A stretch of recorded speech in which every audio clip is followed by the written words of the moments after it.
The ceiling is the roof. Let's make it happen. Let's keep moving forward. Ladies and gentlemen, welcome back to another edition of the Dead End Sports Podcast. This is a weekly sports podcast, and we want to thank you for tuning in, listening, downloading, and more importantly, subscribing to the podcast. I am your host, 12 Kyle. We have a lot to talk about. Of course, we say this is the best couple of hours of your sports week. As I mentioned, this is a weekly sports podcast. If you haven't done so already, make sure that you download, subscribe to the podcast. You can find this podcast just about anywhere: iTunes, Stitcher Radio, SoundCloud. We got a YouTube channel, youtube.com/Dead End Sports. Make sure that you follow us on Facebook, Twitter, and Instagram. Of course, I will not be doing this week's podcast alone. Joining me are my homies, my man Beezy 430. Beezy, what up, though? What up, though? Kyle, what's the good, man? Chilling, man. Chilling. Just ready to get another week cracking, man. What's happening? Chilling. Yeah. Just like you, man. Yeah, ready. Another week, another weekend down in sports. Some history chasing stuff going down, man. It's crazy. Yes, sir. And also joining us our boy FIFO. FIFO, what up, man? Yo, what it do? Chilling. What's popping? I think all these messages that are about to come in. And you know, it's funny, like when you go back and listen to the podcast and your messages start dinging every time you start talking. So it makes me think about around that show, Around the Horn. Like when cats getting points, I'm like, damn, FIFO getting points on the podcast. and last but not least is our boy Ken. Ken, what's up, man? Nothing much, man. Just trying to hunker down and prepare for this storm we have coming here this week. But I heard. We can't catch a break around here. We got freeways catching on fire because of crackheads. We got freeways collapsing. I mean, man, it's been a weird 2017 in Metro Atlanta. But we want to thank everybody for tuning in. Let's get right to it, man. We just wrapped up college basketball. The season is the 2017 season is done. The NCAA tournament ended at the time of this recording last night with the North Carolina Tar Heels cutting down the nets after defeating Gonzaga by 4. So let's start right there, man. The Final Four is over. We have a champion. I'll start first with you, B. What were your thoughts on the championship game, man? Man, I thought it could have been some better shooting. Because I remember it was at one point in the game where it was like brick after brick after brick. I don't know if players was nervous or the defense was just that good, but and I feel like the refs was kind of messing up the flow of the game too, as well. It was parts where it kind of got a little dull in that first half and be open in the second half, but you know it got exciting once we hit down to like the last 4-minute mark of that second half, which is good because it came down to the wire, but yeah, man, I thought it was a pretty okay game. Of course, nothing like last year with the thriller that we had last year. But yeah, it was probably gonna be one of those national championship games that probably won't really go down as really memorable, you know. At least in my opinion. Right. But yeah, because like I felt like last year was a great exclamation point in finishing out the college season. This one, I just think. Yeah, not so much. Tournament was good overall, but I just think the championship game, I was hoping for a little bit more, drama, better game, better shooting, because they were just ripping up and down, and it was at one point they were just shooting brick after brick after brick after brick. So, yeah, I guess it was just like somewhat of a little disappointment, man, in the championship game. But it is what it is. Hopefully, we have some more memorable ones and some not so memorable ones in the future. So, but I thought it was pretty cool. No doubt. What about you, FIFO? Your overall thoughts on the championship game last night? I didn't catch the first half, unfortunately, due to means of how I make my money. But I caught the second half. And that second half, man, it was crazy toward the end. When who's that dude, the point guard for Gonzaga, when he twisted his ankle, I felt like the game changed. Yeah. Yeah, when he twisted his ankle, man, the game changed. the game changed because he was controlling the tempo. Gonzaga, I was really surprised with Gonzaga. I really haven't watched them all year. I know they've been dope, but they don't really have a lot of NBA guys. And I always say I watch the college teams that have NBA guys. But Gonzaga, man, I really thought they were going to pull it out. I felt that they really controlled the majority of the game, at least that second half. Then it became back and forth. It got tight. Then they kind of unraveled right there at the end. And, 3 back-to-back turnovers like that sealed the deal. Joe Barry, I feel like when I watch him, he should be better than what he is because he's very skillful. But he showed up. He made big shots. He made timely shots. You could tell like that's who they were kind of feeding off of. Josh Jackson made a lot of timely plays defensively. Man, to me, it was a good game. At least the second half, to me, it was a good game. What about you, Ken? Well, what were your overall thoughts on the game? The second half, well, actually, I think the whole game was actually painful to watch at times because I've seen these teams play. Well, I'll say this about Gonzaga. I've seen Gonzaga play. They play and execute their offense much better than they have. I know they've had poor games, and an argument could be made this was just one of them. And, North Carolina, they did the same thing to Oregon. Oregon shot the ball like crap. But Gonzaga they have a team that has a lot of guys on there that play composed. But they haven't been in a lot of close games this year. But in the times that they have been, they perform well and managed to eke out the wins. But in terms of Gonzaga, like in the first half, they were playing well. The second half, I don't know what happened to them. They just, North Carolina turned up the defense a little bit more, but it still was poor. Of course, obviously the foul calls was an issue. A lot of people have been talking about that. But yeah, they just couldn't hit shots. And I think the more shots they missed, the more the pressure started to mount. And, look, North Carolina, there wasn't any pressure on them because they were missing shots when the game started.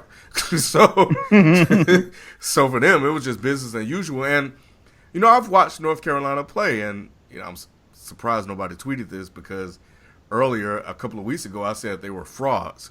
And then they go on to win the national championship. But anyway. Go for it. But, they play sloppy. And North Carolina's best offense is a missed shot because they're so long and they crash the boards to get the rebounds to put it back up. They don't really have a lot of perimeter scoring outside of Justin Jackson, and Barry was hurt. So he can really, he hit some key buckets, but for the most part, he wasn't himself. Because I think from what I saw, he was playing on 2 bad ankles. But man, yeah, it was a really, really, really just a sloppy game where both offenses were bad. And Karnowski, man, oh my God, dude, what were you doing? Like, how do you miss like put back easy layups? All of his shot hits the front of it was ridiculous. But anyway, I think that like FIFO, the game in the last 5 minutes is what we wanted to see. There were still poor stretches, but we saw guys step up and make plays. Justin Jackson stepped up and got that and one, and then Hicks got that layup or whatever you want to call it. And then I'm totally with you, FIFO, man. Like when Williams Goss turned his ankle, I said it right there. I was like, this game over, because he was the only one that wasn't afraid to shoot the ball. Like Right. he was looking to close that game out, and he if he wouldn't have twisted his ankle, he would have closed that game out, and I would have feared for North Carolina because they couldn't do anything with him. Nope. And when he hit that deep three to put, I think it, because they were going back and forth for a little bit. I think he hit that deep three and to put him up 2. I was like, oh man, he won it. He won it.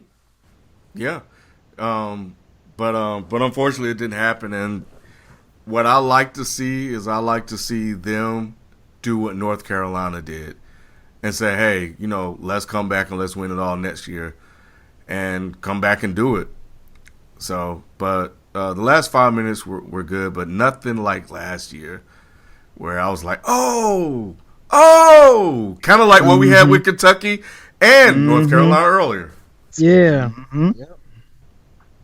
Yeah, man, I echo the sentiments. I think the last 5 minutes were good. This game was tough to watch, man. It was, and I had tweeted, and I think we even talked about it via text. I felt like we saw and I think I might have said this on last week's podcast. I felt like we saw the national championship game when we saw Kentucky and North Carolina, and I was hoping that I was wrong, but I'll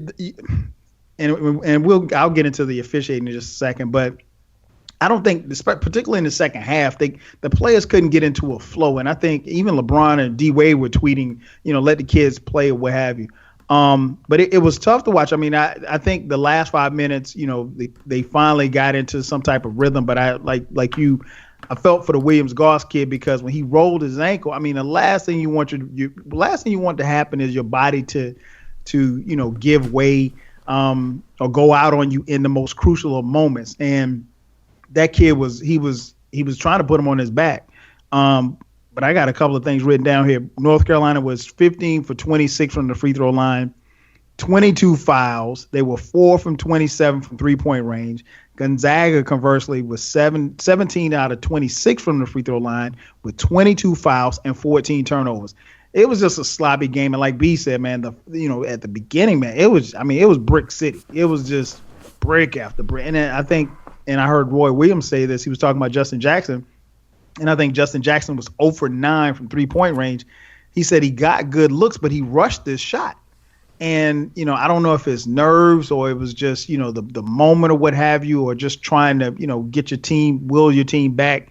But North Carolina prevailed. And I think, at the end of the game, I think the better team won.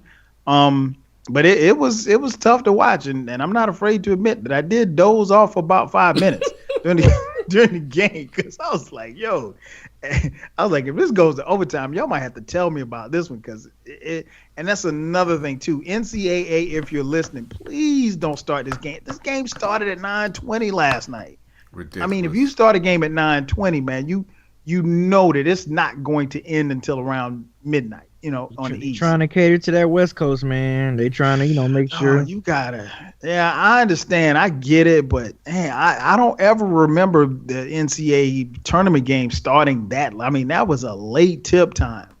But like I said, it was good to see the kids battle. You feel for Gonzaga. Like you said, Korneski, he was. I think that's how you pronounce his name. He was awful. I mean, he was. And I think part of it is because he was one of those guys that probably every time he took the floor this year, he was the biggest guy on the court.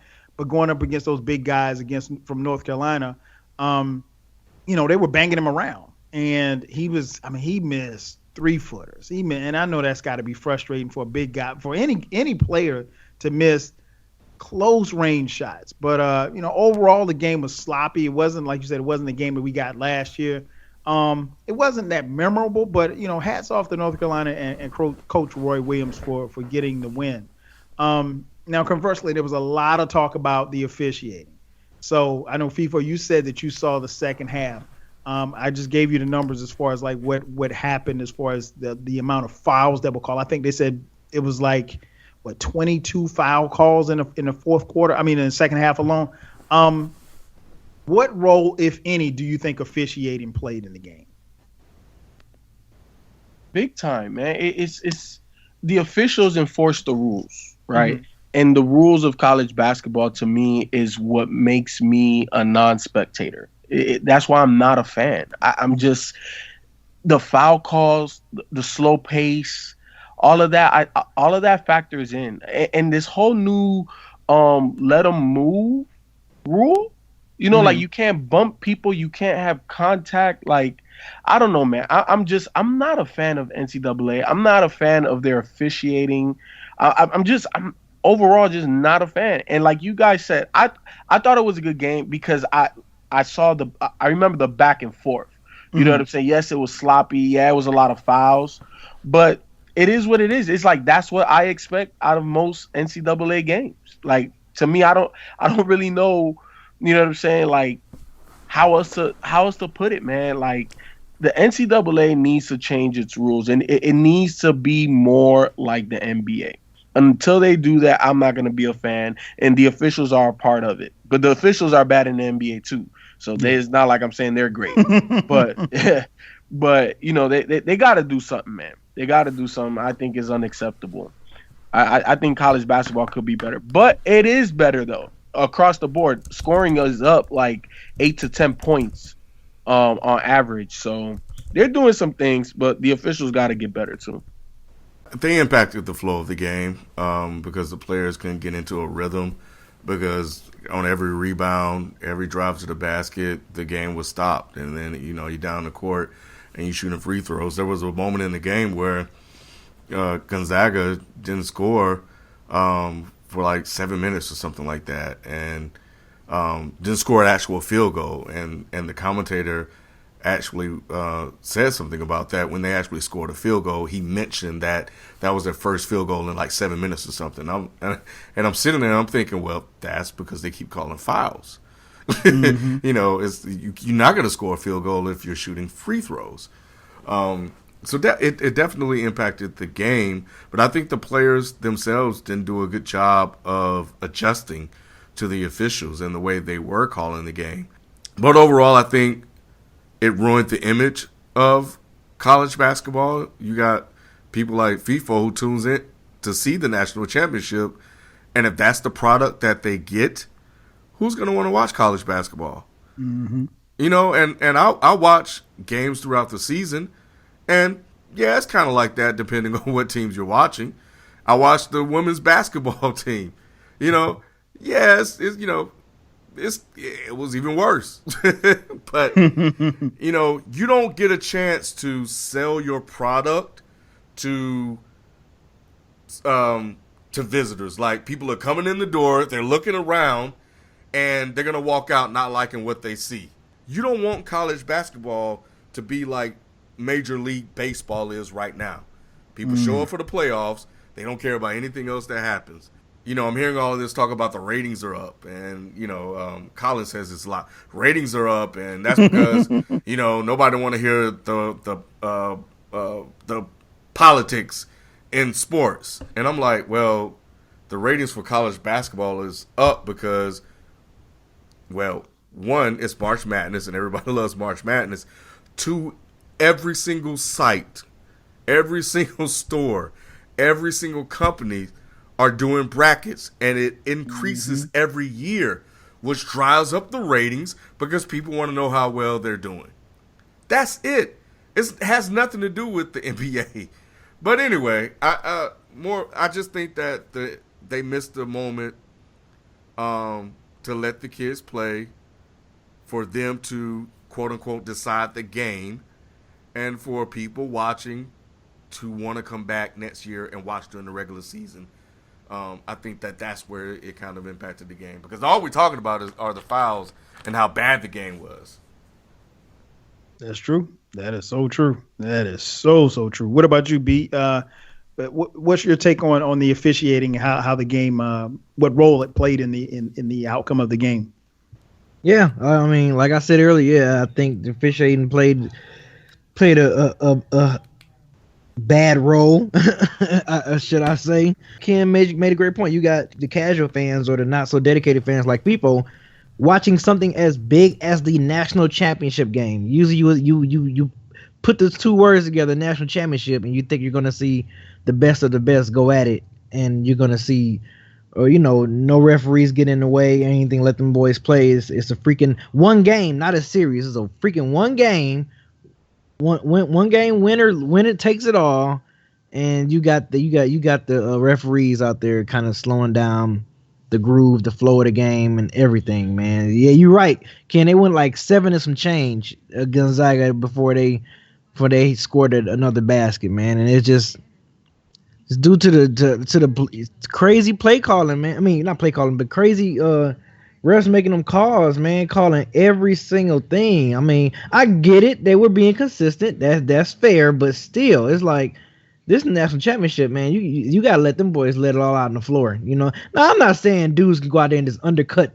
You should be undercutting everybody, just Willie playing prison ball, not like that. But like they was calling like stuff where dude was getting like literally tapped on the wrist, and I'm like, wow, they really gonna call that? Like, it's crazy. Yeah, the one with a big, I can't remember his name, big white kid from Gonzaga, not the kid with the beard, but the other big guy that they had. He was just setting up in the paint, and he nudged Hicks. Yeah, and they called a foul, and that was his fourth foul. I was like, yo, that's terrible. And as a play, as someone that used to play basketball, playing leagues and stuff, when the refs keep calling, always blowing that whistle, man, it messes your flow up, and it kind of mentally messes with you sometimes, because it's like, well, damn, how can I feel like I'm getting the groove, running, getting a good feel for the game for that particular game. And so that takes me to a question. I want particularly you and FIFO, since you guys play basketball, play point guard position. Mm-hmm. When you have a situation, I'll throw it to you first, B, and then I'll go to FIFO. When you have a situation like where the refs are calling everything, if you're the point guard, do you be more aggressive as far as taking it upon yourself, or do you try harder to get guys involved? I mean, it's hard to get guys involved when you got the refs messing up your flow. I mean, you can try to be aggressive, but if that's going to either make them blow the whistle even more, because refs going to see when you out there with the refs know when you have attitude. Like, they know, you know what I'm saying? Like, right. You chatting with them, you talking, they know when you kind of not feeling it or whatever. So depending on which rep you got that day, they might just use that upon him. Like, okay, he's hot, so cool. Let me call some more calls. Might get them frustrated or whatever. Sometimes they like to test you, man. The refs like to test you. So I mean, if you try to be aggressive, then that whistle gonna still blow, and guess what? You're not gonna be in the flow of the game. Okay. If you want to, so it just really just depends on how it's flowing. If the refs messing it up, they're gonna mess it up regardless. Regardless of if you try to get your teammates involved or if you try to play more aggressive. It's just really, well, at least from my experience, just dealing with certain referees and stuff, man. Just if they're gonna make it that way, it'll be certain games where, like, the first 2-3 minutes, I'll be like, okay, so I know what the refs is on this game. Like, you gonna like what the refs is on. Okay, they're gonna be on ticky tacky shit. Then you be like, oh, okay, well, no, they letting us play. Let's go. Like, it's, you get an idea, man. Coaches get an idea. We get an idea as players. So it just depends. It's the refs. Once they make up their mind what they're gonna do, they know what they're gonna do. Anything you want to add to that, FIFO? That's how be really hoop, because them refs they do try you. Some of them. Okay. Some of them do challenge you, and they do know the mood of the game, and they could kind of. Refs can dictate the entire game. You know what I'm saying? So for me, if I know that they're calling everything, and they're calling it equal both ways, I'm gonna be aggressive offensively, because I'm gonna try to get my team in the bonus. So if you're gonna just continue to keep calling ticky-tack fouls, let's get to the bonus first. Defensively, I think that's where I would probably be even more frustrated. Offensively, I'd be fine, obviously, but defensively, man, hopefully coach is smart enough that we will go into a zone or something like that. But at that point, there's nothing you could do. You could just try to play through it. Just try not to get attacked. That's all you can do. That's all you can do. Okay. Yeah, you made me think about that when you were explaining it. The only thing I have to add to the officiating, I thought it was consistently bad on both ends. Much like you guys said, you couldn't get a flow of the game, and I think, and I wouldn't go as far as to say that it cost, Gonzaga the game. Or, I mean, there were some blown calls, but they're going to be blown calls, on both sides, and I don't think that that the calls went one way and didn't go the other way. I just think that it interrupted the flow of the game, man. And it wasn't until, like you said, the last 5 minutes where they actually let them play. And I'm like, dude, if you guys had let them play the whole game, we could have had, a much more entertaining game. But, it is what it is. But I think Ken touched on something that I think that they really need to look into, because, we're all going to tune in come tournament time. But, can you pull the casual fan away from an NBA game on a Thursday night in November or NBA or NFL game on Thursday night in November? Can you pull them away to watch a college basketball game? Or will you have just a huge segment of people that just only come around when the tournament time comes? So that's I think ratings could be up. I mean, ratings are going to be up every year, but how are the ratings during the season? I think that's the biggest thing that you want to kind of point to. On the women's side, we did see we have a new national champion. Shout out to Dawn Staley, head coach of the University of South Carolina Lady Gamecocks, winning their first title. The question I had was in the semifinal game, Mississippi State point guard, what's her name?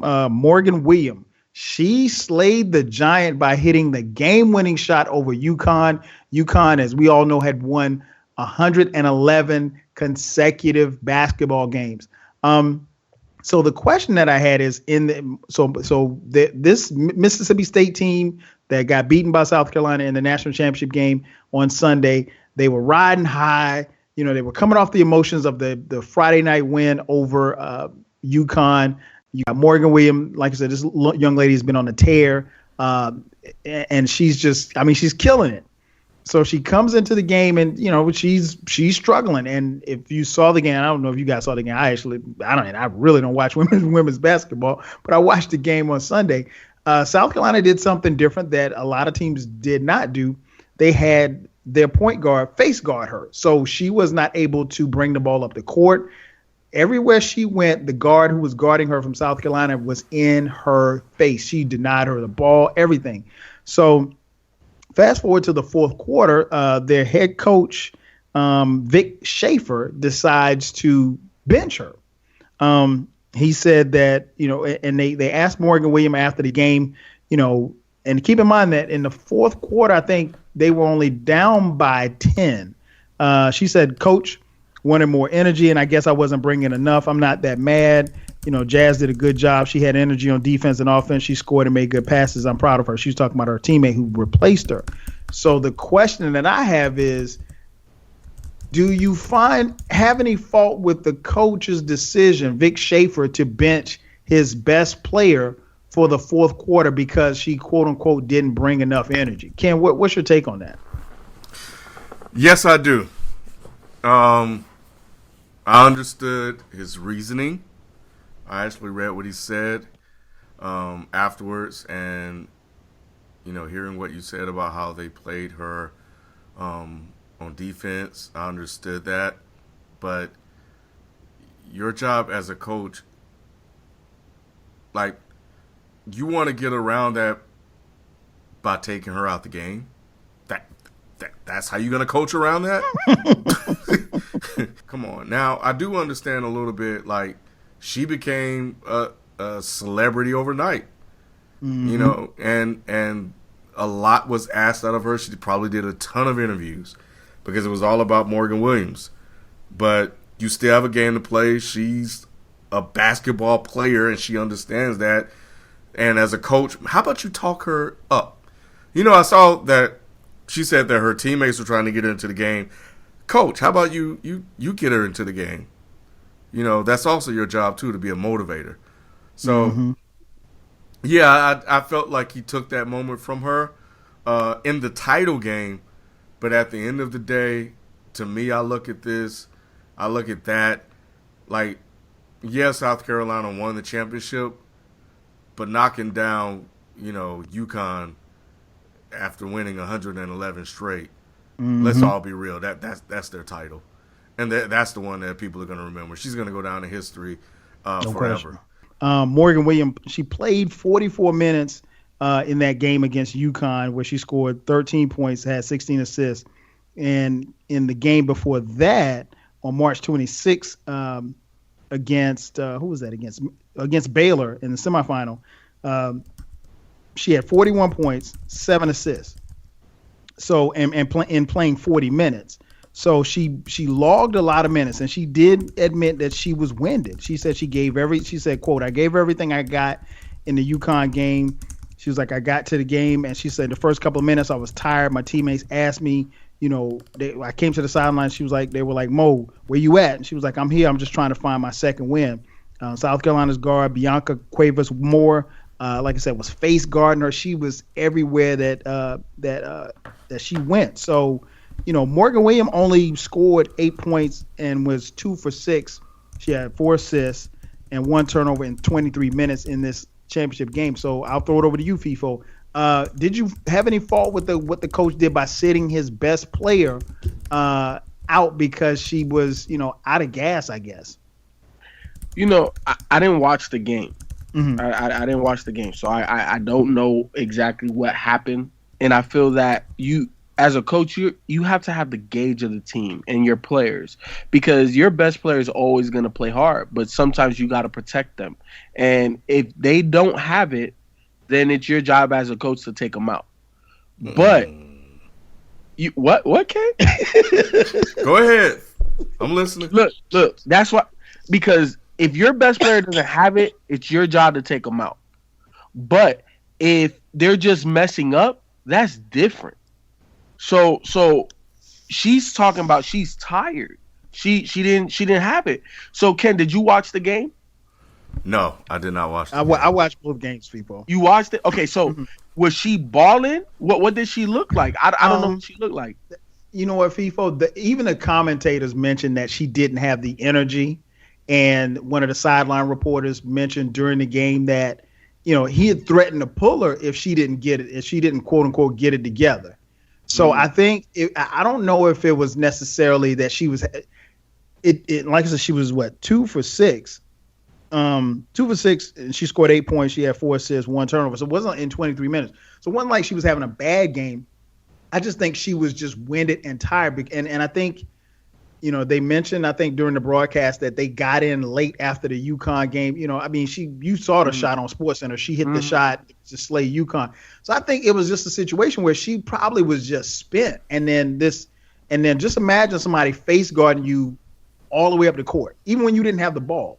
So I think the defense that the girl put on her, I think it just kind of really wore her down. And she just, some nights you just don't have it. It just looked like she just didn't have it that night.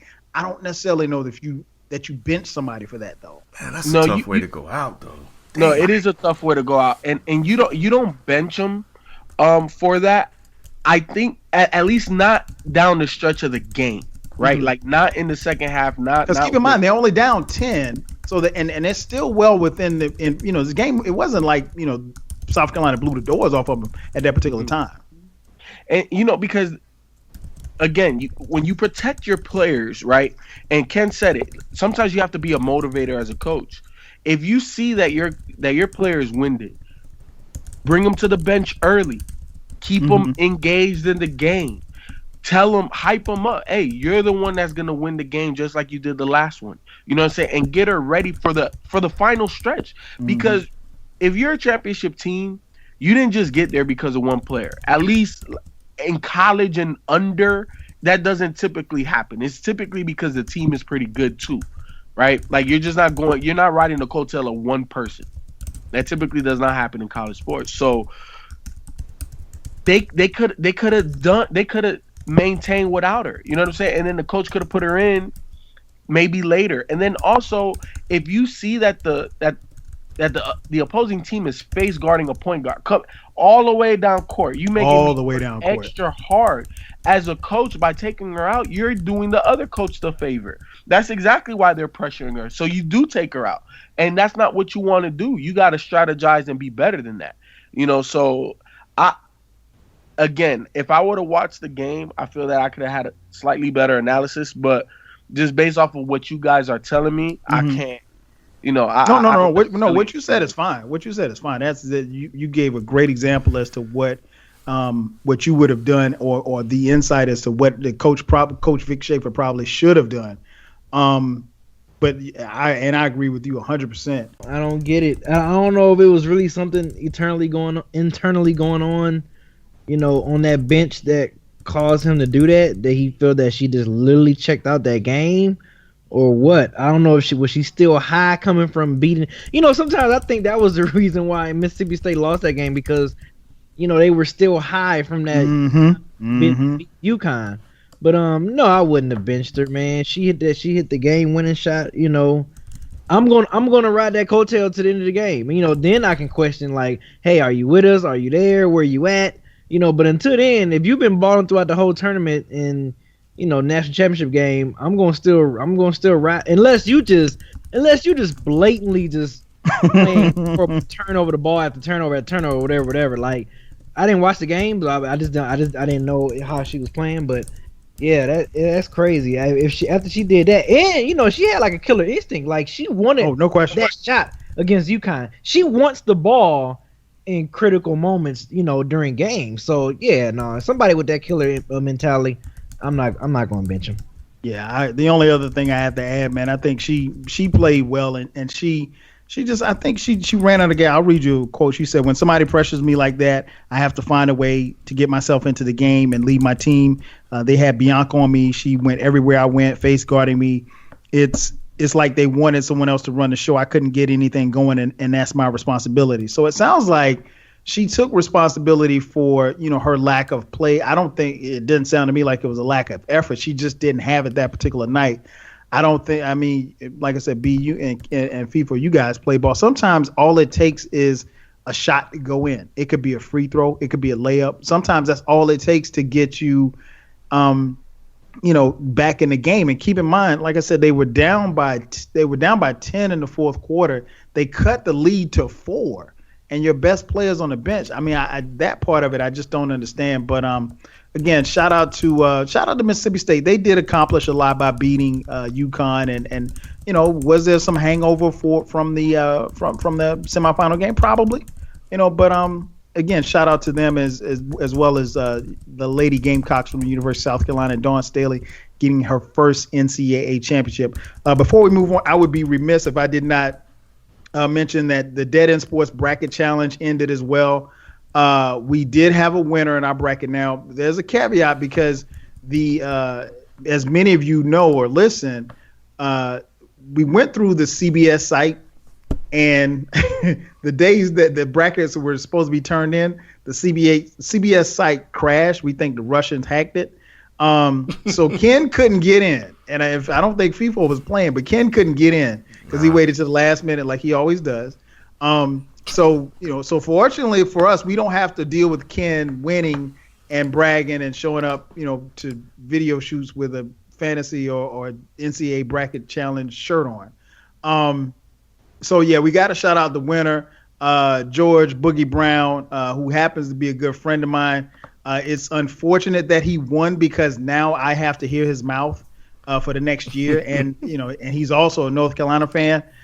So Boogie, if you're listening, I have on this piece of paper what it is that you've won from Dead End Sports. Congratulations, George Boogie Brown from Dead End Sports. You have won a free trip back to your seat. Sit your ass down.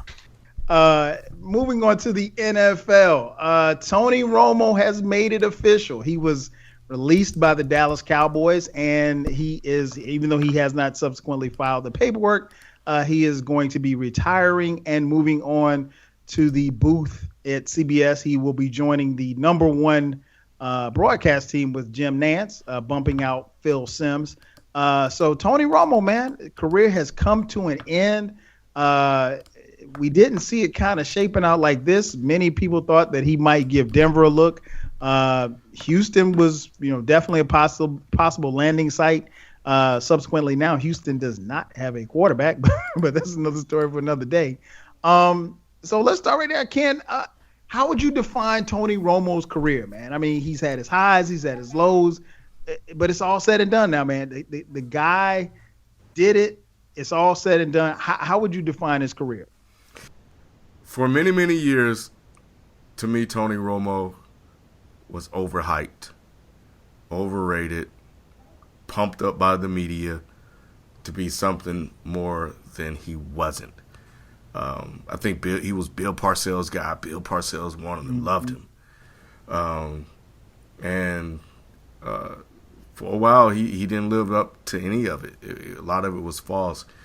But as time went on, he got a lot better. And, as he got better, the hate for Tony Romo started to increase as things like that normally does.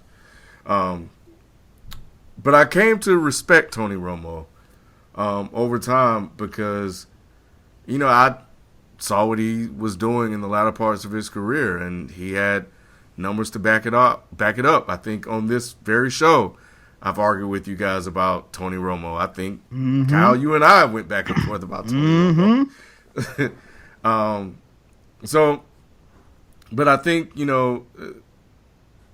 I think the industry, the media space, his play started to validate him as a football player. A heck of a regular season quarterback. I can say that. I think he had I think he was like top 5 in QB rating. QB's rating. I think he was definitely top 5. I think with Aaron Rodgers, Peyton Manning is up there. I forgot a few other QBs. I didn't even know that. But yeah, like I said, great regular season quarterback, and he was, never that QB that can, get you over that hump, to get you take you to the promised land. What he won? 2 playoff games the entire career? I think, if I serve correctly. Was it 2 or was it 1? I think it was just 1, B. Well, I know he beat the Lions. He beat my Lions over that call. Shouldn't have won that game. Right, and I thought he won 1 more. He might have. Yeah, so I would say 2. I think 2. After all those years, but checking. Yeah, I think he just go down as a good regular season quarterback. He's definitely done some help for me in fantasy football wise. As through the regular season, so he was a QB I wouldn't mind drafting. As a fantasy football owner, but just never was that guy that can take the team over the top. And he had some pretty good guys around him. So it wasn't like, they were just junk. You know what I'm saying? It wasn't like he just had a horrible roster. He had some good guys around him in certain seasons. So, it's unfortunate. I'm not like sad or mad or disappointed, nothing like that. I'm not a Cowboy fan like that. So, maybe if I was a Cowboys fan, I would probably have some type of feelings. To see him go.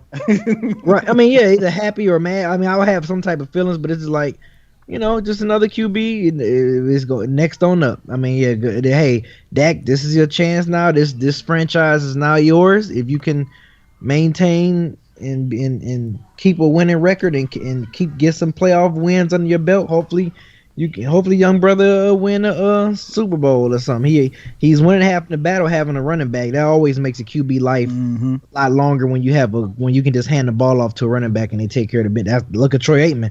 That's how he was able to last as long as he did. He can just hand the ball off to Emmett, and that wonderful offensive line just did work. So no doubt. If Dak can keep that up and he keep those pieces around him, that front office better be smart. They better know what they got, and ahead of them, because that can be your QB, your face of the franchise for the next 10 to 12 years.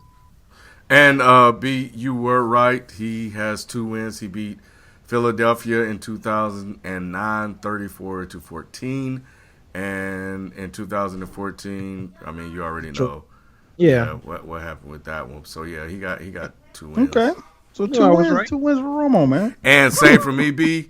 Yeah, I started to really kind of recognize Romo fantasy and fantasy football. Yeah.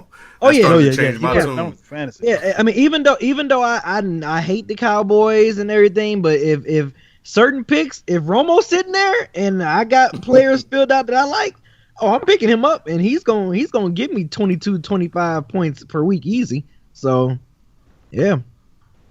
I didn't see it ending like this. This is not how I thought the Tony Romo story was going to end.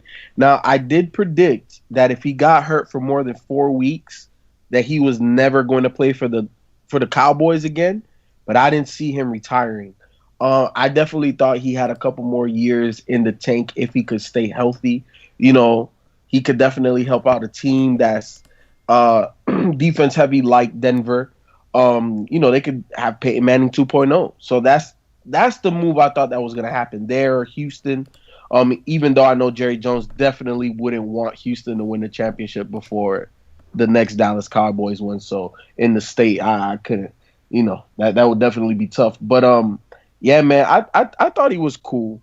I thought he like B said it best, man. A regular season quarterback. Whenever he got to the biggest stage, some of the biggest moments, he would just make some of the biggest blunders. And to me, Tony Romo was a frustrating person to watch because he had all of the makings to be the most dominant quarterback, and he would just do certain things at certain times that you couldn't put him at that level no more. You know what I'm saying? And that's why his QBR is top 5. Because I'm not diminishing him. He was a great quarterback, but it was like, man, you're supposed to win a championship or at least play in a Super Bowl, get to the conference, like have something that we can say, yo, like it wasn't all your fault. But for me, it was typically Tony's fault. Why they didn't get over the hump? It was, and I'm gonna keep my stance. Y'all can go back the years. We've been doing that in sports for years. You know what I'm saying? Like I've always had that stance on him, man. But I'm glad that he made his money, and he has a job or a life after football, and shit. I'm happy for him. But I don't understand all of this praise and admiration for a guy that won 2 playoff games. Right. Now you sound like Stephen A. Stephen A. said the same thing. For real, like 2 playoff, like what Ralph, has he done? They've always loved Tony Romo. And remember what I said, Tony Romo, this adoration that you see now, they had this shit before he even started playing well. They've always loved Tony Romo. He is the Tom Brady without the Super Bowls. Yep. That's what it is. The bootleg Brady. I've never understood it. Yeah, I'm surprised, man. I'm not surprised. I'm surprised, like FIFA. I'm surprised that it ended like this because I honestly, when Osweiler got dealt a couple of weeks ago, we all said, hey, Romo's going to Houston. And, it almost seemed like a foregone conclusion. Jerry Jones, wanted to hang on to him for what, and that was really the crazy thing to me was that, and we've talked about it on previous podcasts, Jones's decision to hang on, and it's like you're hanging on, but nobody's going to give you a draft pick for a guy coming off of back surgery. Yeah, he played in 1 drive last season. And there are some people who felt like Dallas would have had a better chance with Dak. With Romo as opposed to Dak once Romo got healthy. I wasn't one of them, but there was some speculation about that. But I think Romo's probably one of the best undrafted quarterbacks to ever play in the NFL. He had a very good career, not a Hall of Fame career by any stretch of imagination, but a guy coming from where he came from to play for quote unquote America's team, particularly coming in under Bill Parcells, hanging with T.O., so Romo's he's had his moments, man. So like you said, it wasn't going to get you over the hump, but I think it would have been interesting because had he not been injured these last couple of years, it would have been interesting to see how he would have shined or played well. If you put him on last year's team, how would he have fared with, just not necessarily having to throw the ball 40, 45 times a game, just turn around and just hand it off to Zeke Elliott.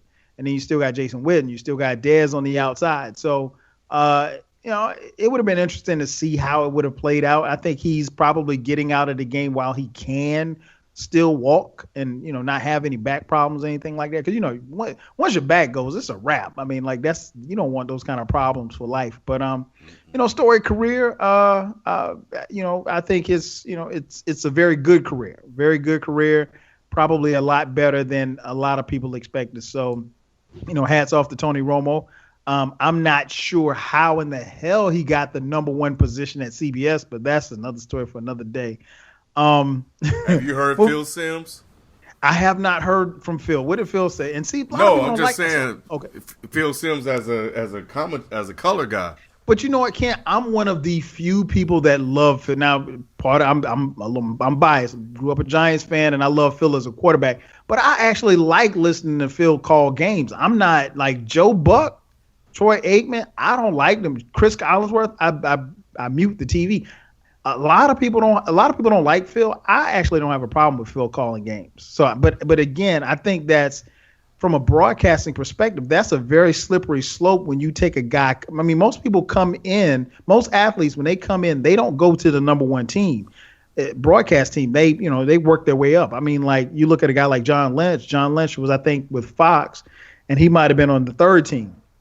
He wasn't up there with Aikman and those guys. But he was working his way up.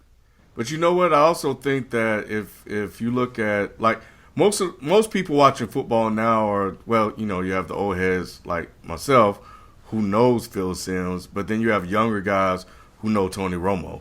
So now you have a name that they're a little bit more familiar with instead of, Phil Simms up in the booth. Now, I'm like you. He didn't he didn't bother me that much, if at all. But I read up on like some of the criticisms of him during last season, which is when it really became like this big issue. But Twitter, Facebook, awfulannouncing.com, like all of these sites just tore Phil Simms apart. And that's part of why he's no longer there. Oh, yeah. Social media wise, I don't think Phil's on Twitter or anything like that, but social media really rejoiced in hearing that Phil lost his job, quite like, when we heard Sage Steele lost her job too. But that's another story for another day. Real quick, man, and this is off subject. Did anybody see the highlights of the Toronto Indiana game, the ending of it? No. Okay. Just to give you a backdrop. So Indiana's up by like 10 or 11 points. It's the end of the game. They throw the ball into the front court, and nobody's guarding Lance Stephenson, newly acquired Lance Stephenson. It's the waning seconds of the game. Indiana's up by 10 or 11 points. So, you normally just dribble the clock out, right? Lance Stephenson just jogs and lays the ball in the basket for 2 points. So now, and the game is in Indiana. So Toronto, whoever the guy was from Toronto, he was upset. So he throws the ball back inbounds, and he tries to throw the ball to hit Lance. So he tries to hit Lance, and then the other guys from Toronto surround him, and like they're literally about to fight. And so the teams come onto the court, and guys are pushing and shoving and everything. There's a whole bunch of cussing. Like they really felt like Lance Stephenson was trying to show him up. It's crazy. Welcome back to the NBA, Lance Stephenson. And Paul George has been killing it too here lately.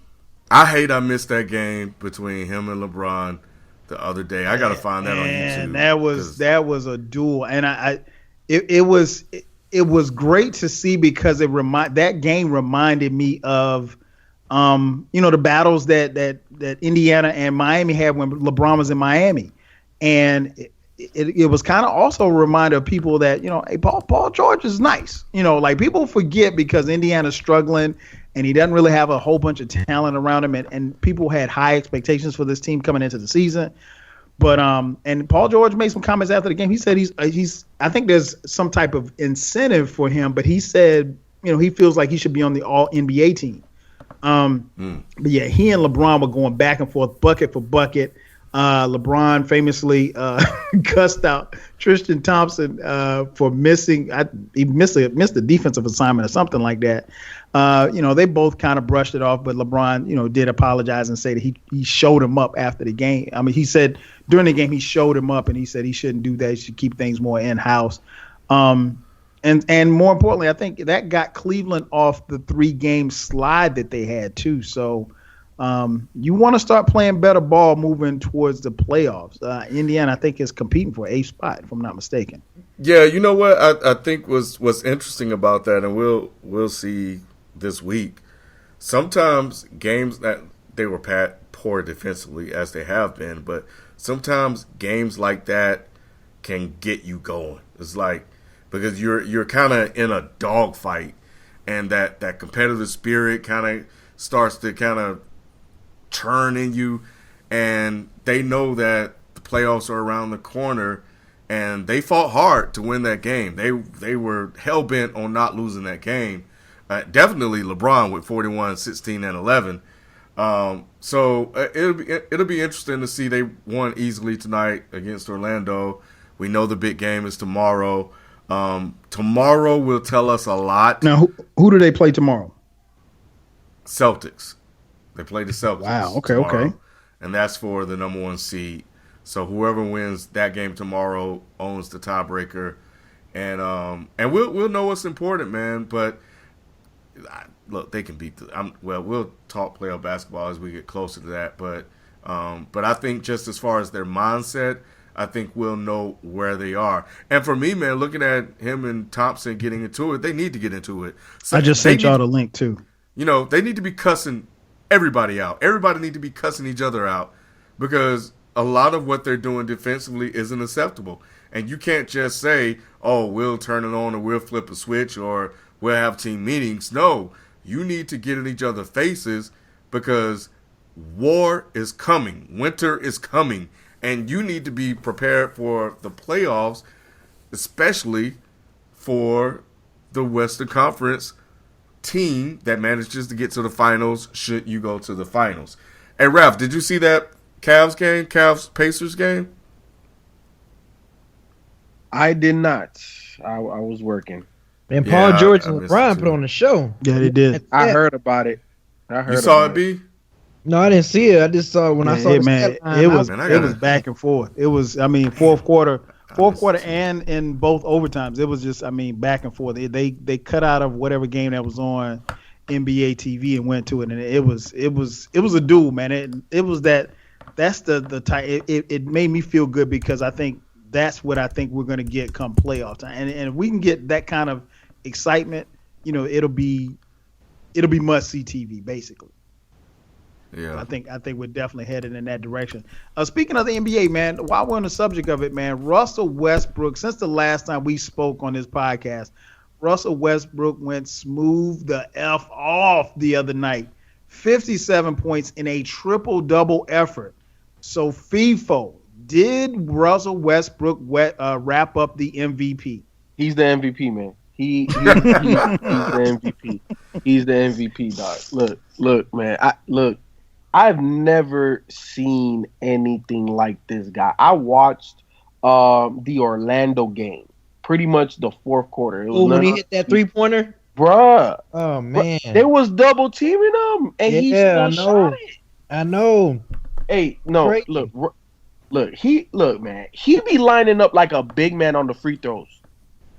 Peep that. He's the only point guard that lines up in the lane. The only backcourt player to line up in the lane. Watch that. I'm telling you. Man, this guy is a freak. James Harden is having a great year. Kawhi and LeBron are all having great years. But this guy, Russell Westbrook, is the MVP. I don't care he's number 6. I don't care his team is number 6. They wouldn't even be smelling they're a 20-win team without this guy. It is ridiculous, man. He's the MVP. I don't care what nobody says. I know some people were talking about splitting the MVP, co-MVP. No. Hell no. No, you can't do that. Russell Westbrook is the MVP. Sorry, James Harden. It happened again. And by the way, FIFO, he had another triple-double tonight at the time of this recording. So he got the record. Yeah, he has a record. 41, yep. 41 triple-doubles. What about you, B? Like I said, man, we were texting the other night. 57. It's wild enough to get a triple-double. Highest point total in NBA history. That with a triple-double. Crazy. So do you think he's wrapped it up? Yeah, I think it's a wrap. Especially if he already tied Oscar's record the year he did it. And if he surpassed it, which I think he will, because they got like 5 more games left, he's gonna pop another triple-double. And that's gonna put him at 42, possibly 43 for the year, which would be insane. It's funny because every time I talk to my dad and tell him that Russell got another triple-double, he'd just be like, man, he just always say, I just never thought something like this was gonna ever happen again. Like I never thought this was gonna happen. So for me to witness this is like kind of sweet. It's like, oh man, like I'm seeing, I remember how my dad used to brag about how NBA records that was never gonna get broken, and definitely that Oscar Robertson season was one of. You gotta say now, Dad. Like I'm witnessing this, you witnessing this. He's like, man, this is crazy. He said, I never thought I'd see this again, but. Yeah, and it's crazy because Oscar didn't even win an MVP that year. It was Bill Russell. So, Yeah, it's amazing, man. Russell Westbrook gotta get it, man. He gotta get that MVP. That co-MVP is a cop out. They better not let nothing like that happen, man. Yeah, when did that happen? I think that happened with did we? No, that was I think that was co-rookie. It was rookie, yeah. Co-rookie, Grant Hill and J Kidd, yeah. Grant and J Kidd was co-rookie of the years, but no, we talking about MVP. No, man, you can't do co-MVPs, man. Mm-hmm. Yeah, Russell Westbrook, I think he sealed it up with that, man. Like I've been saying it. I said it earlier this. I was like, man, if Russell Westbrook managed to average, this was like in early December, mid-December. I'm like, if he managed to average triple-double for the entire season, I said he should get the MVP. I don't care what folks say. And then people was like, I don't know about James Harden, though, man. James Harden. I'm like, nah, man. Russell Westbrook is definitely the MVP if he managed to average a freaking triple-double. This was something I thought LeBron James would end up doing, but man, Russell Westbrook, this is crazy. Just so crazy that I've witnessed this the entire season. This is so nuts. I remember when Deuce hit us up on Twitter like within the first week of the NBA talking about some Russell about to average triple-double. We were like, wait a minute, the worst week of the NBA. Calm down. Like, let's see. But hell, he called it in the first 6 days of the NBA season. And look at this, man. We can witness a triple-double season, man. Crazy. So yeah, he got it in my opinion, man. Hands down, he's the MVP. What about you, Ken? Has he wrapped it up? I think he closed. He's closing well, because it was shaky for a minute. A lot of people. It was very shaky. Yeah. Yeah. Because a lot of people were clamoring for James Harden. When you go 57, the highest scoring triple-double in NBA history, when everybody knows you're the guy, you're the only guy, and you go out every night and you do it every single night, that says a lot, and that should be rewarded. Like you said, B, we all thought that LeBron was going to be the first guy to do this, and it's Russell Westbrook. And not only that, the way, like some of the triple doubles he's gotten, he's lost, the last two, except for tonight. But the one against Orlando, you guys already talked about that. And then there was another one where he scored 12 points in the fourth quarter to get that win, and that was a triple double. Mm-hmm. So he's New York. Okay. So he's getting these triple doubles in moments that matter. Right, he's not he's not stuffing stats as your boy Colin Cowherd tried to allude to last week. Yeah, it's crazy, man, seeing the surge of Russell Westbrook hate as this season has went on, and people just finding a way to chip at this accomplishment, and they need to stop it. Just stop. The man has nobody there on that team. I think Oladipo can play, but you guys get it. You guys know. You guys see that squad. No. But yeah, man, I think he should be the MVP. So the race is on. James Harden versus Russell Westbrook. Last week and a half of the season. Let's get it. I will give it to Russell. Oh, definitely, man. Shout out to my man Willie. I can't remember his Twitter handle, but he hit me up on Twitter, and I'm going to be honest, if I could have jumped through the screen of my computer, I would have jumped through and strangled Willie, because Willie and I were going back and forth just about Russell Westbrook. And Willie was trying to make the case that, the playoff seedings or where OKC will finish should matter for an MVP. And I was telling him, nah, I said, that doesn't matter. You have to. And he was like, well, nobody has never finished less than third and won the MVP. I was like, because normally you give the MVP, I don't want to say you give it, but the MVP normally goes to one of the best players on one of the best teams. Russell Westbrook is not playing on the best team in the Western Conference. He's not playing on the best team in the NBA. However, he is playing at an MVP level. And he was like, well, it should go to, he said something to the effect of it should go to somebody on a better team. I said, well, if that's the case, we need to give it to LeBron, because LeBron's on a better team. I was like, or we give it to KD, or we give it to Steph. They're on the best teams record-wise, or we give it to Kawhi. You know, you can't. No, there has not been a precedent. He's setting the precedent for what it is right now because we have not seen this before. We've never seen a guy be this dominant on a team that is. But keep in mind, this is a playoff team. That's what I was trying to tell Willie. This is still a playoff team. It's not like, you know, OKC's not going to make the playoffs. And anybody that tries to refute Russell Westbrook as the MVP, the only thing I point to them is go back to the day that we found out that Kevin Durant was leaving and the projections of what this team was supposed to be. Nobody, including the four of us, thought that this team would be this good because we didn't think Russell Westbrook would be this good. We know he's dope. We know he's great, but we didn't think this. So, I mean, you could kind of twist it and say, okay, well, it should be, you know, the best player on the best team. Nah, the most valuable player. And it's not to take away anything from what, because honestly, we talked about this on previous podcasts. You could make a case for Kawhi, right? You could make a case for Harden. You damn sure can make a case for LeBron because LeBron is killing it. But this year, it is Russell Westbrook. And to me, I don't think it's that close. I mean, and it's no knock on what Harden has done because Harden, you know, moving him around from two guard to the point guard and, you know, in this new offense, they lose Dwight Howard.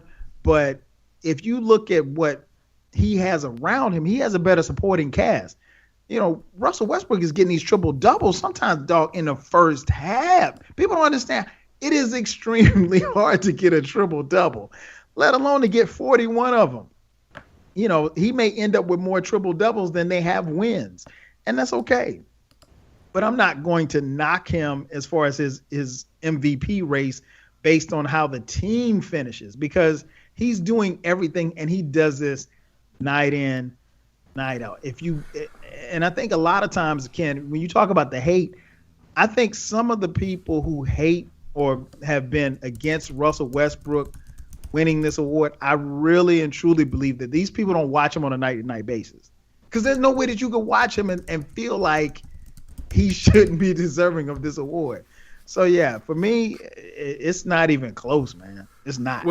Well, Kyle, and if you look at their record, what is he at, 41 right now? Mm-hmm. And how many wins do they have as a team? Let's see. Let me look that up. So they have 44 wins. He has 41 triple doubles. Wow. There you Sound go. like an MVP to me. And you know and I think Willie and a lot of other people probably were going off of that statement that Mark Cuban made. And Mark Cuban's been throwing shade at Westbrook for the longest. You know, the fact that he didn't call Westbrook a superstar and he made reference to the fact that, you know, OKC won't win 50 games. You know, none of that stuff matters. At the end of the day, he's coming out with incredible energy night in, night out, and he's busting teams' tails. And I mean, like, I'm not going, whatever the team record is, doesn't matter. Now, if he was averaging a triple-double and they were, you know, under 500, okay, then you might have a case. But in this case, nah, you don't have a case with me. Flipping back over to the NFL, man, some comments came from Ron Rivera, the head coach of the Carolina Panthers. He was asked about, you know, the season that they had. Of course, you know, the previous season, Carolina Panthers made it to the Super Bowl, lost to Denver. Of course, it is hard for the loser of the Super Bowl to make it back. Carolina went out and stunk up. The joint had a lot of injuries. Cam Newton wasn't black when the season started. You know, so a whole bunch of stuff was going on. And he made reference to the fact, and he said, quote, that Cam Newton, quote unquote, lost his confidence. So, Bifo, my question to you is, was he wrong for saying this?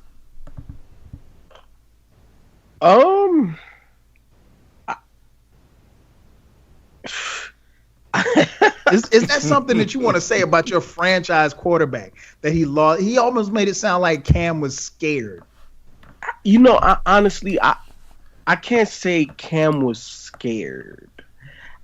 That's not the impression that I got outside looking in. Now, Ron Rivera, he's with him, for a lot longer. He knows him. He's supposed to know Cam. So if that's how he feels, then that's kind of messed up, and that's not something that you should, tell the media. That's something that you should definitely keep behind closed doors. Or it should have been leaked or reported by somebody else, so that way he could deny it.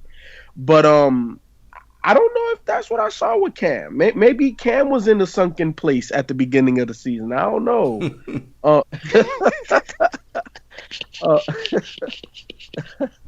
But I just really thought it was just a Super Bowl hangover. That to me, that's what it looked like.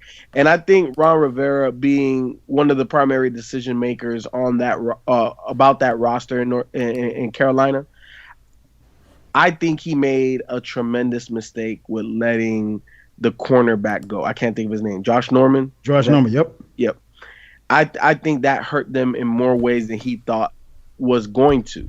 And I don't know what they do to get back, in all honesty, because the NFC South is going to be tough. It is going to be tough. It's not going to be easy, and I definitely think the Falcons are the cream of the crop. I don't think that the Panthers. But do you trust them? Do you trust the Falcons? You already know I don't trust them. You already know. But hey, I just want to see something change since February. Hey, you know what, man? Look, I let my guard down just once. It ain't happening no more. I'll go against my own rule. But look, they're the most talented team in the NFC South, and I don't see what or how Carolina is going to get back. Carolina needs a lot. I think they need to find another cornerback. They need to find another guy in that secondary that's going to make plays. They need to find or refine their identity on that defense. Offensively, you just can't win off of Cam. You need to get the man a better O-line. You need to get him some more weapons. You need to get him some more running backs. So I don't know, man. And I never really was a fan of Ron Rivera. Okay. I never have been. So I don't know if he's the guy that's going to get Cam over that hump. And we already know how when it comes down to between players and coaches, who's going to go and who's going to stay. So I think Ron Rivera is going to be on a hot seat. No doubt. You heard it here first. What about you, B? Like I said, man, he said that he lost confidence. Again, there were multiple injuries across that offensive line, and like I said, the quotes almost made it sound like he was saying Cam was scared. Was he out of pocket for that? Yeah, especially him being an old school guy, you would think he would kind of keep that within the within the organization, within the confines of the Carolina Panthers walls, or between him and Cam. Now, granted, I'm pretty sure they probably asked some questions or whatever. I didn't listen to the entire interview or anything like that, but I mean, I'm pretty sure he probably just answered honestly. But it was ways he could have danced around that. I mean, especially if you're talking about your franchise guy. If you feel that way, talk to him, man up and talk to him and say, look, man, I think you play like a bitch. Be like, you know what I'm saying? Just say that. You know what I'm saying? Just talk to him. You know how coaches be, man. They go look, man. You playing like you scared, or you play like you scared this past season. What you gonna do this upcoming season to step up? Y'all silly, man. Are you? Oh, I'm just saying. I'm just being honest. I wasn't expecting that. Yeah. I mean, maybe I'm just used to being around black coaches. I don't know, but I just thought he should have kept it, between him and Cam, man. Man up and tell you if I'm playing bad and if I'm like one of the star guys or the go-to guy on my team, coach gonna pull me to the side and be like, hey, Brandon, or he gonna sometimes he call me Mr. White. He'd call all of us Mr. White, even when we was all kids. But he'd still call me like, yo, you playing like a sucker right now, or you playing like whatever. It's like, okay, if coach telling me that, then obviously I got to do something. So Cam Newton, if you in that sunken place, you better get out. You see why he wearing them hats? He covering up that scar. That's why he wearing. That's why he wearing.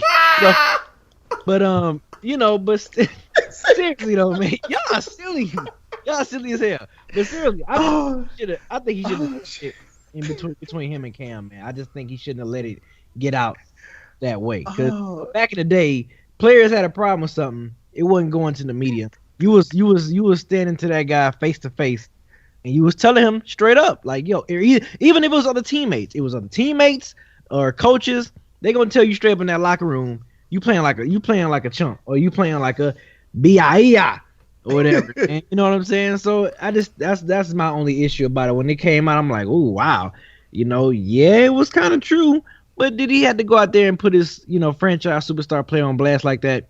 And it makes me think too, and I hate to bring this issue up as well, but it makes me think if Cam Newton was a white quarterback, what he would have said. Saying like, you rarely see, coaches put put white quarterbacks on blast like that. I mean, as many times we've seen Jay Cutler play like ass season after season, playoff games, literally giving up. You can tell by his body language. That's a perfect time for coaches to I ain't gonna say put him on blast, but like, I wonder, do coaches in the locker room tell Jay Cutler, man, you playing like, what the hell are you doing out there? Your body language is off. You know what I'm saying? So I wonder, are they old school with it? Because I would like to know if some coaches go off on Jay Cutler or any other white QBs that play like suckers. I just don't like how Rivera kind of put Cam Newton on blast like that, even though it was true. But it's just like, come on, man, you don't have to put the brother on blast. He said, "Cover up the scar." I didn't. Another topic sidebar. I didn't catch the scar part until the end of the movie, but that was dope. That was funny. B. Ken, your take on it. Keep in mind, Cam Newton is going to, if he hasn't done so already, he has rotator cuff surgery coming. And I think they said he will be ready for. They said he should be thrown by OTAs, but I don't know how that's possible. But he'll definitely be ready for training camp. What's your take on what Ron Rivera said about it, man?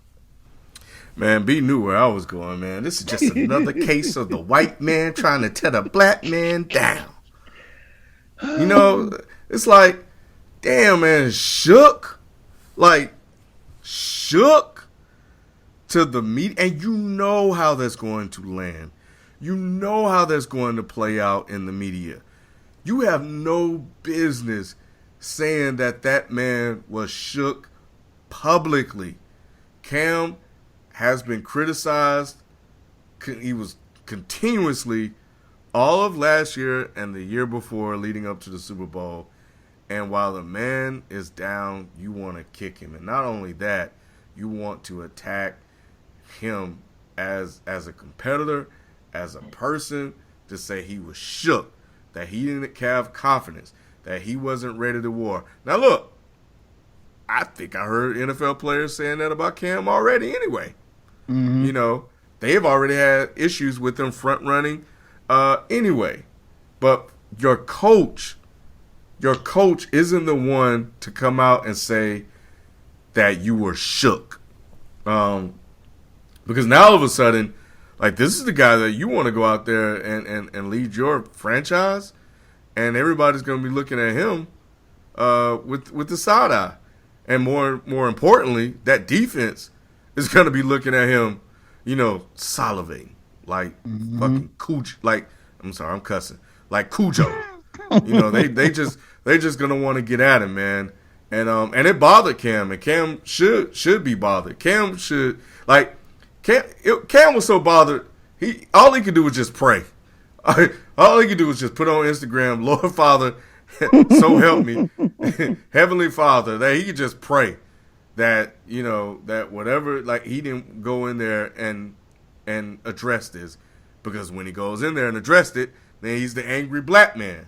But, man, like, this was messed up, man. I don't know what Ron Rivera was up to, what he was trying to accomplish, but it's going to be a story next year, and I just don't like it.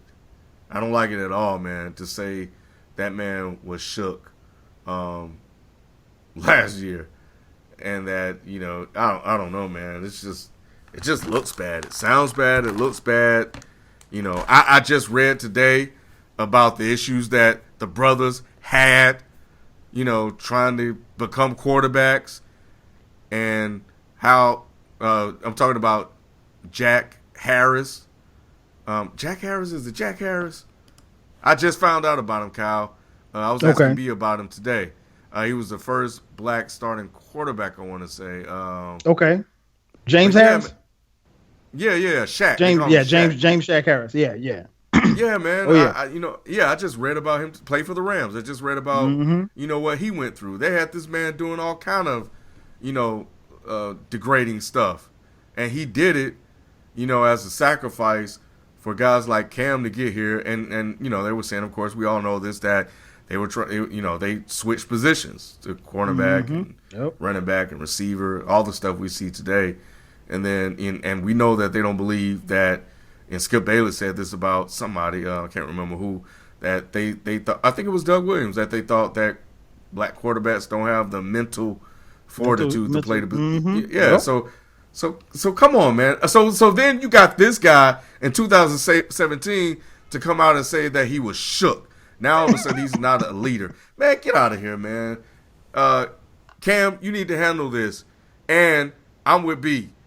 If you're out there acting like a little bitch, stop acting like. Look, Cam, let me tell you this, man. This should show you that all that. Stop being like Sage Steele. Come back to our side, my brother. We still here. We took OJ back. We'll take you back. Yeah, you don't want to be on the wrong side of history. I'm just to add. I was surprised because I think that Cam Newton and Ron Rivera have a pretty good relationship, coach-player relationship. I don't think Cam was shook at all. I think he just, like FIFO said, his Super Bowl hangover, that offensive line was raggedy. And I think really, especially with Cam coming off of this rotator cuff surgery, I think offensively they're going to have to kind of figure out how they're going to use him in that offense. You don't want him taking a bunch of, and we saw Cam, and we did podcasts on it about the shots he was taking in and out of the pocket, and I think he's probably going to run a lot less because this is your franchise quarterback. You don't want him getting hurt. You don't want him knocked out. But yeah, Ron Rivera, he was out of pocket. You just can't. Come on, son. You can't say that. You can't say that into a live microphone, even if that's what you felt, and I heard the quote and I was like, damn, did he really say it? Like you hear something, you're like, nah, he couldn't. It couldn't have been what I thought I just heard. And so yeah, and your quarterback's not soft, and he didn't lose any confidence. I think Cam will bounce back. And like FIFO said, the NFC South is not going to get any easier. You got Falcons, coming back off the Super Bowl, and then you got Tampa Bay, which was snipping at the heels of the playoffs. So, and then you never can count out the Saints. So the division is up for grabs. It's going to be competition up and down. So yeah, you're going to need everybody there ready to roll. And you definitely don't want to go into the season, with some friction between you and your quarterback. Last but not least, man, we got a hire in the college basketball, man. Georgetown legend, I think he's in the Hall of Fame, Patrick Ewing, going back to his alma mater, where he played 4 years at Georgetown University, replacing John Thompson III. Of course, Patrick Ewing played under his father, John Thompson Sr. and John Thompson Jr., excuse me. And so, but now keep in mind, Patrick Ewing, obviously NBA great. He spent the last, I think, 12, 15 years in the NBA as an assistant coach. He was rumored for the New York Knicks job, where he was obviously a legend playing for the New York Knicks, did not get the job. But Patrick Ewing is leaving the NBA and heading back to college. B, man, do you think a NBA coach such as Patrick Ewing, with no college experience, you think he can, turn it around, particularly at his alma mater? We shall see. He's never. We would have thought he would have had a head coaching opportunity in the NBA, but he didn't. Right. So him getting a head coaching opportunity in college, I think it's a great start. I think it's a good way to get his feet wet. Dealing with the younger guys, the younger men in college. I'm just glad he's at least getting the opportunity. I think that's a good thing that he's at least getting a chance to kind of, see what he can do. I say we can give him a good 2 to 3 year window, in a college game. Give him some years to kind of recruit really well. I mean that's one thing about college. We have to see if he's good at recruiting. Getting guys over there. So it's gonna be interesting, man. I mean, I'm happy. I'm happy that he's getting an opportunity. I just don't know if he's gonna be successful or not because I don't think Georgetown have really been making no noise in a good minute. So yeah, it's been some years now since they really made some noise. So I don't know. I don't know if he can just come out the gate and just win Big East tournaments and winning, Maui tournaments and stuff, Christmas tournaments and stuff like that, and doing good. So we shall see. But I'm just happy that at least the brother getting the opportunity, man, a chance to shine. He didn't get like I said, no head coaching opportunities in the NBA. Still be an assistant. So now this is his chance to really, grab the bull by the horns and see what he can do with Georgetown. No doubt. What about you, FIFO? Your thoughts on Patrick Ewing going home, man? Can he turn it around at Georgetown? Honestly, I don't think so. And it's not because, and I'm not holding it against Patrick Ewing. I think he should have had an NBA, at least like associate head coach. He should have been progressing in the NBA. So he did the next best thing. He got the next best job. But the thing about college sports is about the job. It's about the recruiting. It's about the history. And Georgetown has been kind of up and down. Obviously, their heyday was back in the day when they created the Big East with John Thompson and Boeheim Boeheim and all of them guys at the Big East. And they have not really been great since that time. I think the last great Georgetown Hoya team was when AI was there. You talk back in the mid 90s. Obviously they had some runs. Patrick Ewing Jr. played for Georgetown and he had a stint in the NBA and they were decent, but come on, it's all about the job. And I don't know if Patrick Ewing turns that around because we could look at Chris Mullin at St. John's. Yeah. What has he done? I think it's a feel-good story. I think that both of those guys are great character. Obviously, they bring a lot of basketball knowledge and experience, but is it enough to turn it around? I don't think so because those jobs aren't that good. And because those guys aren't necessarily coaches. A guy like a Larry Brown can go to any college, any NBA team, any high school team, any basketball team and make them exponentially better because that's just what he was placed on this earth to do.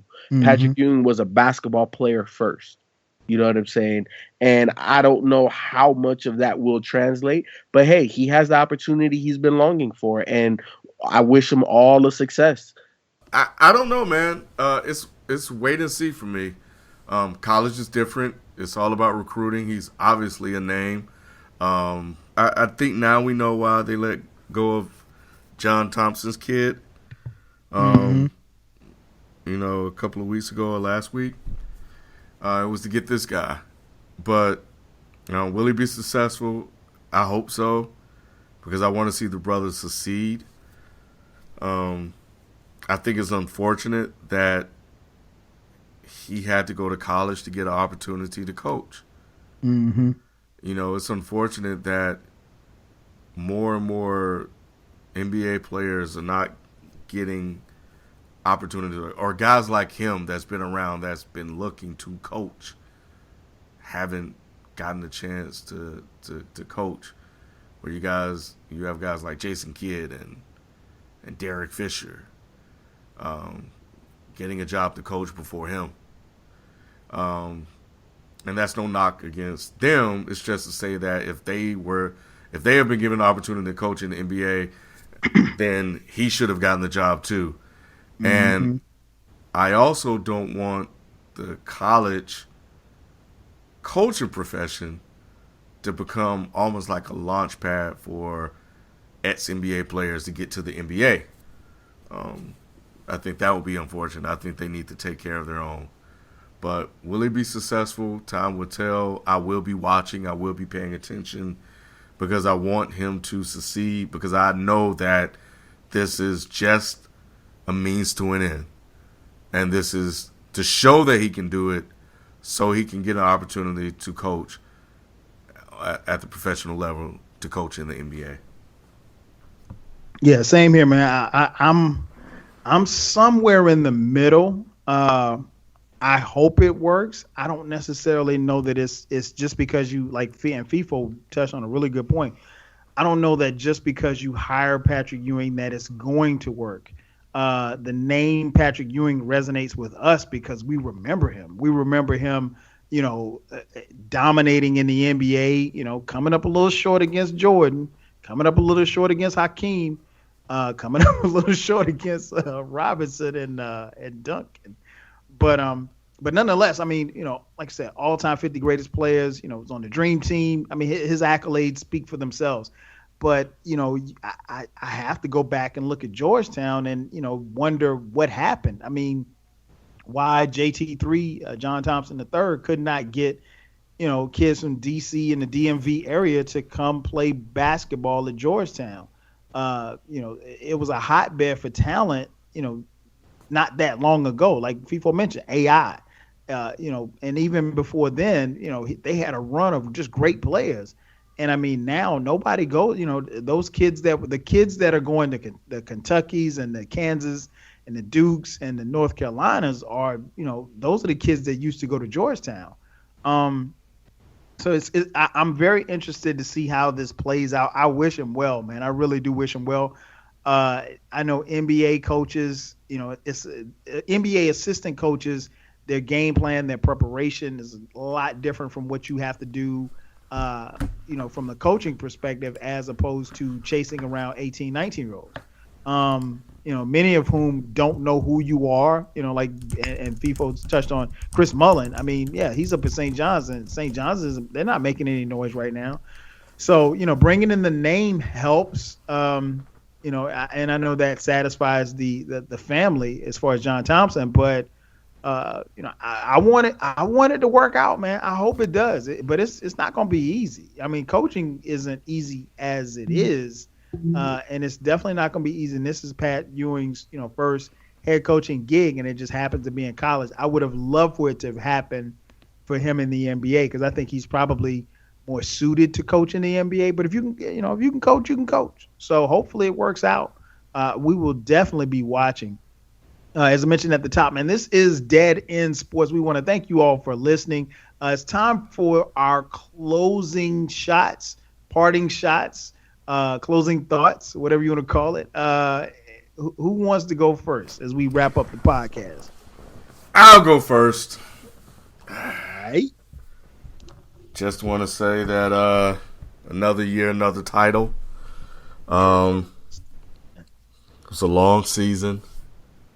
It was rough. We had dealt with a lot of injuries, but we pulled it out in the end, man. And I am your fantasy basketball champion again this year. I think this is my second time winning this league, 2 out of 3. And I told B, I said, if I get in, I'm gonna win it. No, he didn't.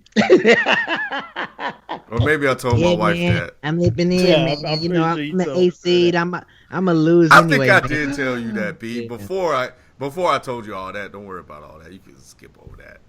Nah, but I missed the draft. I didn't like my team, but I made it happen, man. And Yeah, and you were very vocal about you not liking your team. I do remember that.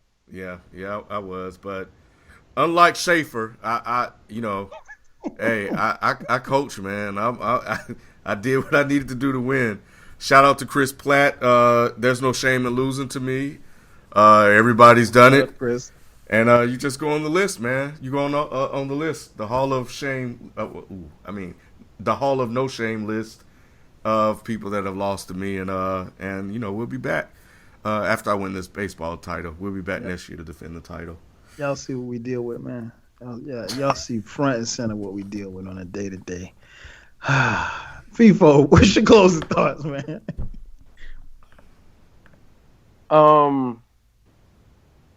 Gonzaga's head coach Mark Few. Mm-hmm. He finally got over the hump, and it was close but no cigar. but I think this is what's going to continue to put Gonzaga on the map. So I'm just kind of excited for him. I like the style that he's bringing to college ball. He kind of reminds me of an older version of Brad Stevens, and I like what Gonzaga got going on.